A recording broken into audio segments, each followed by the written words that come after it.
been calling her honey my entire life, so much so that I actually don't remember where the name came from. But I do know why it's stuck and why I kept calling her that for the rest of my life. It's because she was always so sweet. I think that the best illustration of her kind-hearted and loving personality is the way that she treated her little Pomeranian Geppetto, which probably isn't a surprise to anyone who has seen her proudly toting him around everywhere that she went.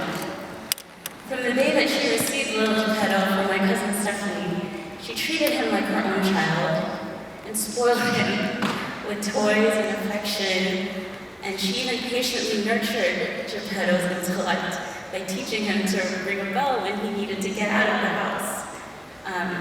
After her passing, my Tita Mark shared that even Geppetto could sense that she was no longer physically present in the house, but that he could feel her playful presence all over the home. And he would leave all areas of the house open so that Geppetto could feel her presence and really play with her wherever he found the spirit of her in their home. My honey was always thoughtful to both those that she knew and even those that she did not know. She helped everyone around her through difficulty, depression, and loss, through both a listening ear and by offering them countless prayers. I appreciated that she was always kind, but did not sugarcoat things, and she was also not afraid to speak her mind and be honest about her thoughts. Her thoughts and her conscience were guided by her faith, and prayer was very essential to her life. Again, not a surprise to anybody that knew her. She was a devout Catholic who went to Catholic school, attended church every Sunday, prayed the rosary daily, sometimes multiple mysteries in one day, and she even had a Santo Niño shrine set up in her home. She even met her husband, my Tita Mark, at church. She was one of the hardest working people that I knew.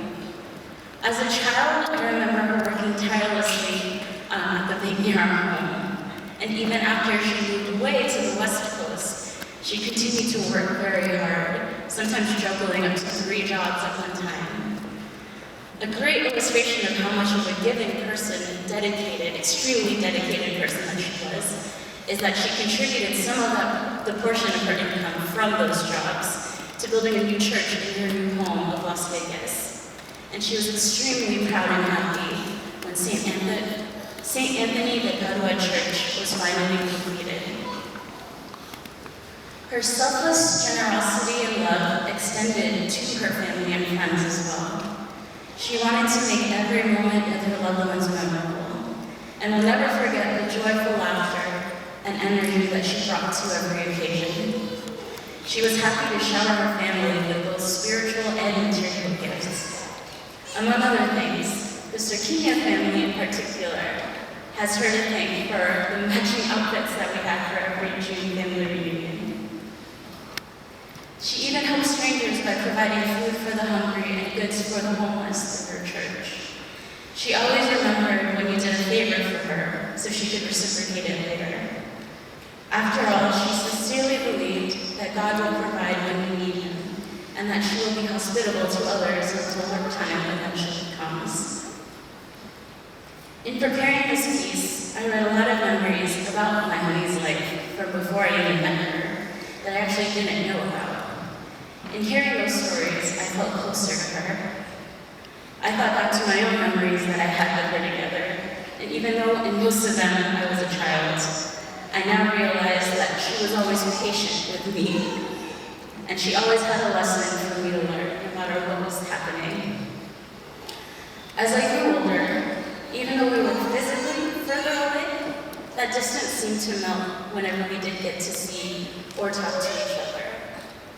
And it was like, whenever we talked, it was like no time had passed at all.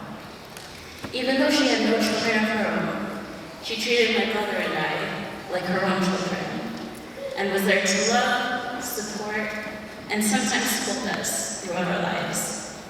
So much so that I'm heartbroken that she will not be around to see me build a family of my own, and she won't be able to dote on my children the way that she doted on me and my brother.